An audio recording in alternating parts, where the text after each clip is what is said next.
Tell your feeling Ammu. Sorry Harsha, I can't. Why? నీకు ఏదైనా లోటు ఉంటే చెప్పు, నేను తీరుస్తాను. లోటు కాదు, నా మనసులో ఉన్న చోటు. అదే అదే నాకు కావాలి. అందులో వేరే వాళ్ళు ఉన్నారు. ఎవరది? ఇంకెవరు, నీ ఫ్రెండ్ రవినే. ఆ రవిగాడా? హా, డాడీ ప్రిన్సెస్ అంటాలి. తప్పురా, అలా అనుకో. ఈ విషయం ఇంకొకటి వదిలే, లైట్ తీసుకో. ఎదవలో ఉండే గొప్ప లక్షణం ఇదే. తప్పే, అలా అనకూడదు.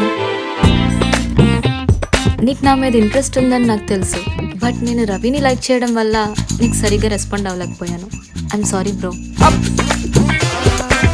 అమ్ము అమ్ము అని తిరిగినందుకు నేనైపోయినమాట. ఒక్క ఫేవర్ చేయవా బంగారం? యాక్సెప్ట్ చేయకపోయినా పర్లేదు కానీ అన్ని అని మాత్రం పిల్లక బాబు, తట్టుకోలేకపోతున్నాను. సరే పద పద.